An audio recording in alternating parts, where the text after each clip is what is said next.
हाल में आपने बक्सर में देखा कि जिस प्रकार के हमारे भाजपा के सहयोगियों को क्वारंटाइन सेंटर में रखा गया, वो उसके लिए और कुछ कहने की आवश्यकता नहीं है, दुर्भाग्यपूर्ण है।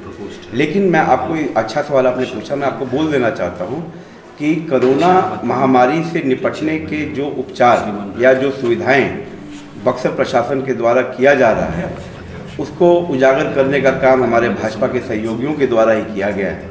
और ये दुर्भाग्य है कि जिस जिला का मेंबर ऑफ पार्लियामेंट इस देश का स्वास्थ्य मंत्री हो, वो अपने ही अगर सहयोगियों को और अपने ही दल के कार्यकर्ताओं को अगर उचित स्वास्थ्य सुविधा अगर उपलब्ध न करा पाए तो आम जन के लिए क्या करेगा।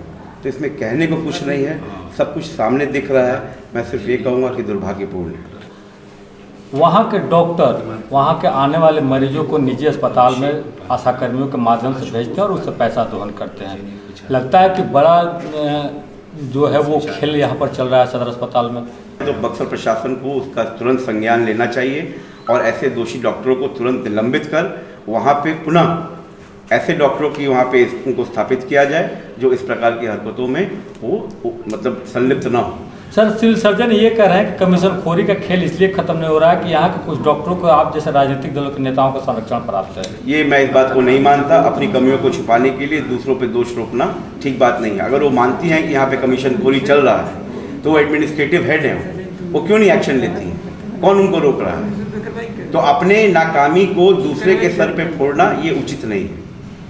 ये सरासर हमारी सिविल सर्जन अगर ऐसी मानती हैं इस बात को तो उनको इसके ऊपर तुरंत कार्रवाई करना चाहिए। कार्रवाई करें, फालतू के बात इधर उधर की बातें न करें और किसी और पे दोष का आरोपण न करें। से बक्सर प्रशासन से मैं आग्रह करूंगा कि बक्सर के जन के लिए कृपया उनके हित के लिए तुरंत इस पे कार्रवाई करें और ऐसे डॉक्टरों को तुरंत निलंबित किया जाए। सर, एक आखिरी सवाल आपसे है कि 2020 के बिहार विधानसभा चुनाव को लेकर के बीजेपी, जदयू या लोजपा के तमाम जो नेता हैं वो चाह रहे हैं कि चुनाव हर हाल में हो। क्या आपको लगता है कि इस कोरोना महामारी के वैश्विक महाकाल में चुनाव कराना ठीक होगा? मेरा अपना मानना है कि किसी भी सिरे से चुनाव अभी अनुचित है। जिस काल के मतलब से हम लोग गुजर रहे हैं, आज सरकार की प्राथमिकता होनी चाहिए कि उससे लड़े और इस चेन को तोड़े।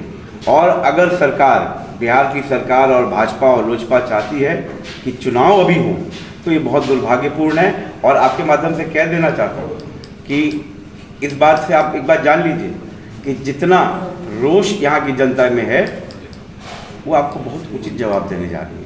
लेकिन सर, आपके गृह जिला का हालात तो यह है कि पॉजिटिव मरीज यहाँ ड्यूटी कर रहे हैं अस्पताल में, जिसके घर के 6 लोग पॉजिटिव आए हुए हैं। अभी सदर अस्पताल में कोरोना का जांच कर रहा है, जिसका पॉजिटिव रिपोर्ट आया है खुद वो व्यक्ति सदर अस्पताल में जांच कर रहा है। तो आपको लगता है कोरोना का चेन टूटेगा? देखिए, मेरे विज्ञप्ति को पढ़िए, मैंने यही तो मांग किया है कि सरकार जो सुविधाओं का नाम गिना रही है उसमें एक क्वारंटाइन भी है। हमने 4T टेस्ट कहा है। तो धन्यवाद देना चाहता हूँ कि संक्रमण काल में भी आप लोग इतने तादाद में आए और आप लोगों से आशा करता हूँ कि हम लोग की बातों को आप लोग उठाएंगे और उचित जगह तक पहुँचाएंगे। अगर हम लोग बिहार की बात करें और अपने ज़िला की बात करें, खासकर बक्सर ज़िला की, तो यहाँ स्थिति बहुत ही भयावह है। कोविड-19 के रोकथाम में जो सरकारी दावे हैं या जो सरकारी हमारी रख रखाव या सुविधा की बात हो रही है वो महज छलावा है।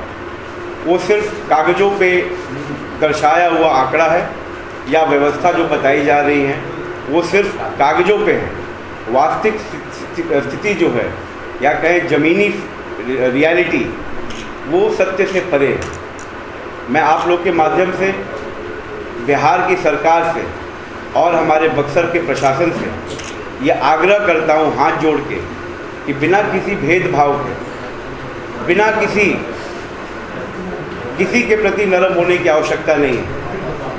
कठोर से कठोर कदम उठाए और जिस प्रकार लॉकडाउन 1 के समय हमारे भोजपुर में जिस प्रकार का संक्रमण फैला था, उस चेन को तोड़ने में जो हमारी प्रशासन सफल रही, उसी तर्ज पे आज आवश्यकता है कि बक्सर, खासकर बक्सर टाउन, डुमरांव टाउन और पूरे बक्सर ज़िला में उस चेन को तोड़ने का काम और दायित्व हमारे बक्सर प्रशासन का है। दूसरी हमारी मांग ये है, बक्सर के आम जन से हमारी मांग है कि आम जन इस रोग को बहुत ही सीरियसली ले और सरकार के द्वारा जो गाइडलाइन सुझाई जा रही है उसका अक्षरशः पालन करें। इस बात को आप जान लें कि ये बीमारी कोई मुंह देख करके, कोई रंग देख के, कोई कद काठी देख के नहीं आएगा। ये बीमारी सिर्फ और सिर्फ हमारे और आपके, अगर हम जागरूक नहीं हुए या लापरवाह हुए तो इससे ये बीमारी आने का पूरा कारण हो सकता है। इसलिए बक्सर जन से यह हाथ जोड़ के निवेदन है कि आप लोग अपनी सुरक्षा स्वयं करें और सुरक्षित रहें, इसी में सबकी भलाई है।